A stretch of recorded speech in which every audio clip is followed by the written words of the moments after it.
Hi, everybody. This is Andrew again on OfferForge's podcast. Today, we have a gentleman by the name of James Williams. He is from Wonga, ladies and gentlemen. So, James, hi there. How are you doing? Yeah, Andrew, well in yourself. I'm all right. Thank you. Thank you so much for joining us and taking out the time to have a chit chat with us. Well, James, we actually have a couple of questions that I would like to find out from your side. I'd say maybe the first question is for somebody that's been staying under a rock. What does Wonga do? Okay. So we're a fintech that's focused on short-term consumer lending. We offer loans from 500 Rand up to 8,000 Rand, repayable from 4 days over up to 6 months. Our services are fully online and offered via our website, wonga.co.za. So there's no need for branch visits or any need to, sit in a queue in a call center or anything like that to take on our loan services. And that is really sort of our core focus. Aside to that, we also have a financial literacy platform called the Money Academy. And the intention of this is to help people improve their financial well-being. And we've made use of video-based tutorials to help people focus on the 4 pillars of personal finance, namely debt, saving, budgeting, and investing. GUS, okay, that's wonderful. So how long have you had that going, if I may ask? So the Money Academy has been around for approximately 3 years now, just over 3 years. We are in the process of sort of reskinning it and just bringing it right up to date. And hopefully in sort of by H2 this year, we'll have that out. Wonderful stuff. Can't wait for that. And well, the history behind Wonga's name, would you care to take us through that? Interestingly, Wonga is actually slang for money. This stems from the UK, particularly London's East End. It originated from a Romani word, Wanga, which actually means coal. And people were casually interchanging the term money and coal in sort of the 19th century in England. So the word itself is synonymous with money in the UK. I think in Nguni languages, however, the word Wonga is akin to status, prestige, or perhaps an accolade. And I'm sure, as you're aware, is often used in South Africa as a name. Very true, very true. I reckon that's why we wanted to find out what the origin of the name is, or where is it from. So, so Wonga in the UK is not related to Wonga in SA, right? So, Wonga South Africa was part of the Wonga Group, which had lending operations in the UK, Spain, Poland, Canada, Germany, and South Africa. Wow. But in late 2018, the Wonga Group went into administration. And the South African entity was actually unbundled as part of that administration process. Wow. So as of 2020, Wonga South Africa, or Wonga Online, as our business entity is known, became a fully South African owned and fully South African managed separate entity from the Wonga Group. Wow. Okay, now that's awesome. That's awesome. All right, gee whiz. Okay, cool. And how do you choose the people that you give credit to? Like what sort of criteria do you guys put out? As a responsible lender, we have to adhere to lending regulations stipulated in the National Credit Act. Very true.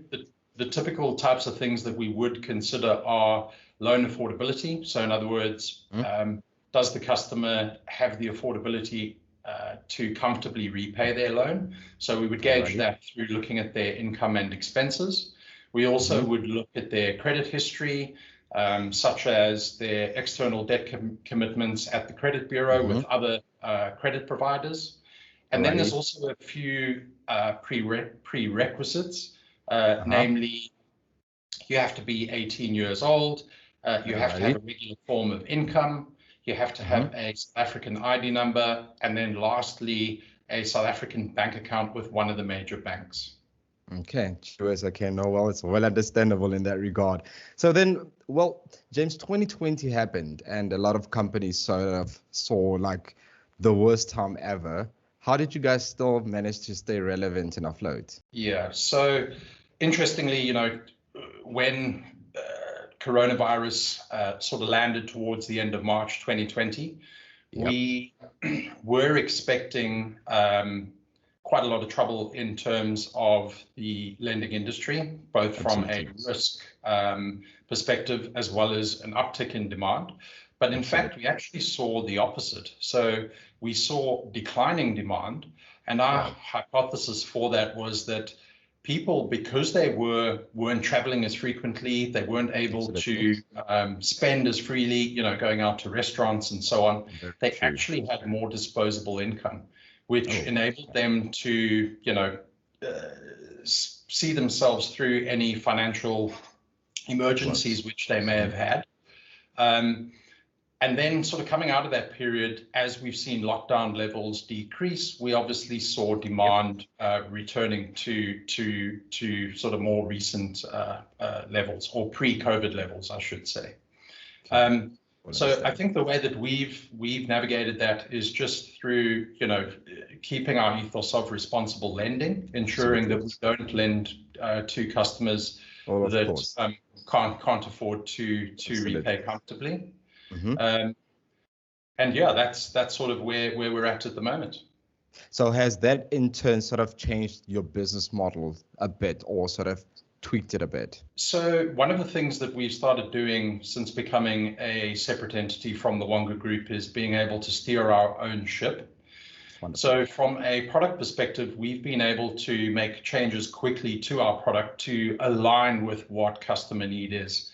So, that might be changing the loan terms from for new customers, for example, to be more in line with a product that matches their sort of credit type, if you will. Cheers. Okay, now that's wonderful to hear. So, well, quick question then. Are you a spender or a saver? I think I'm a bit of both. So I do have kids, and that's where the spending element comes in. Often having to fork out for sports uniforms and all sorts that goes along with having teenage boys. But then in terms of saving, one of the great things about being involved with the Money Academy project was it really got me to look inwardly at those 4 pillars of finance. Absolutely. And it almost forced me to practice what we're preaching, really start looking at budgets, drawing up a budget and sticking to it. And so that really brought it home for me. Cheers. Okay, that's awesome to hear. So, but then, okay, well, I have another question rather. If I gave you 10,000 or 100,000, if not $1 million, how would you spend it? One thing that I would suggest with a large amount like $1 million is definitely invested into some form of appreciating asset. Now, whether that be stock to start up a small side gig or potentially invest in some property, those would be the things that I would consider for a larger amount like R1 million. So you would employ it on toys, hey? Luckily, I wouldn't. My boys have outgrown toys. The only difference now is they call their toys gadgets, and they're a hell of a lot more expensive. It's US. Okay, no, it's all understandable, I reckon. Are you more of a beach person, or you more of a bushy oak? A bit of both, really. So I actually grew up in Mpumalanga, which is very much, the typical sort of Kruger Park sort of area. But now being based down in Cape Town, I obviously do enjoy the beach days down here. With the caveat that the sea's freezing cold. So geez. Okay, no, it's well understandable. And currently, what books are you reading? I'm honestly not a massive reader, and that's mostly because of time constraints. Absolutely. The book that I'm dipping in and out of at the moment was written by Stephen Clark. It's actually called 1,000 Years of Annoying the French, which is a awesome title. It's a satirical look at the relationship between England and France, going all through back history from sort of the Battle of Hastings all the way up to modern times, and just taking sort of a really light view and humorous view of that relationship. So, yeah, I think, just in terms of sort of timing, to find time to read at least, One of the things I've replaced that with is listening to podcasts on my commute. So a few that I listen to relatively avidly is FinTech Insider, which is like a bi-weekly FinTech podcast. And most recently, they've been covering a lot of the developments in the UK around open banking and how that's changing digital finance and payments.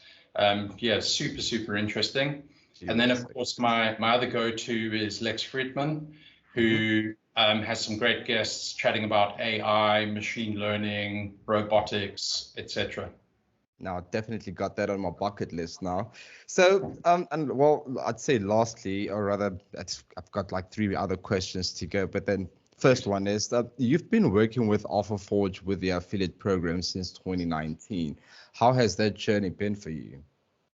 Yeah, so I think it's been really amazing to work with OfferForge. OfferForge has been sort of pivotal in us or helping us with the transition from coming from the group structure and then forging our own path as a South African entity. I think, we have been in or have had an active affiliate program for around 8 years. But certainly working with OfferForge has been tremendous, great reporting tools and so on, and also some really good feedback from affiliates themselves that filter through to us via the team. Oh, GUS. Okay, that's wonderful to hear. Well, like we mentioned before, rather in the introduction, that this is also going to be a video that's going out to the affiliates. What makes your brand unique so that would be able to sort of jump onto your offer and run with it?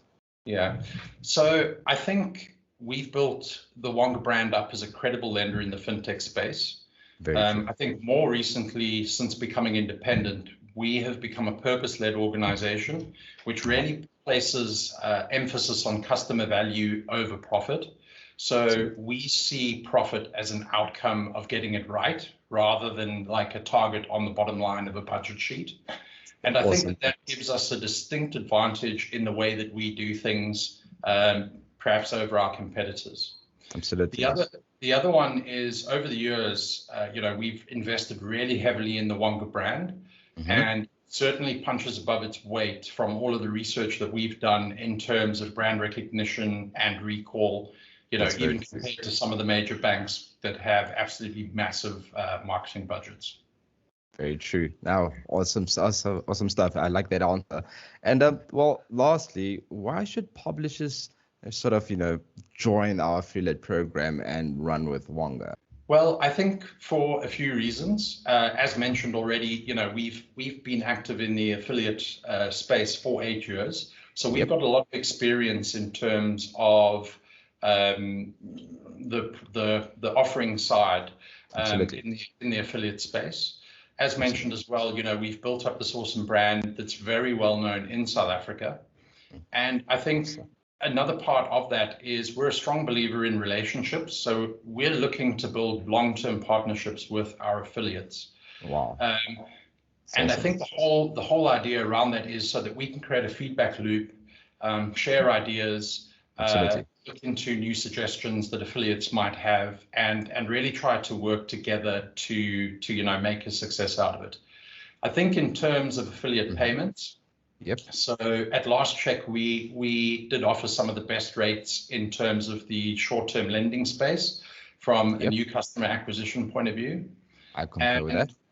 I think one last just general comment on that is also, with lockdown coming into force sort of toward March or April last year, we're seeing mass online adoption of e-commerce through people, or from people at least, that maybe were digitally savvy. So they might have had like a Facebook account or an Instagram account. Always had a bit of an apprehension to transacting online.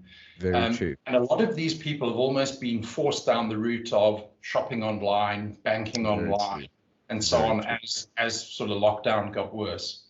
And so, we're starting to see this in our numbers, and I think, there's great opportunity there for an affiliate to enter the finance vertical and, take advantage of a new way of doing things. Wow, curious. Okay. Well, James, thank you so much. That was actually the last question that I've had for you. And I'm just going to be signing out. But then thank you all so much for having this sit down with us and discussing Wonga and a little bit about yourself. Pretty awesome. And thank you so much for everything. Andrew, thanks so much for the opportunity. It's all my pleasure. Hey, ladies and gentlemen, that was James Williams from Wonga. Thank you so much for having a sit down with us. Cheers. Ladies and gentlemen, please don't forget to hit the subscribe button. There's more videos that's going to come out and you'll always get updated. Awesome.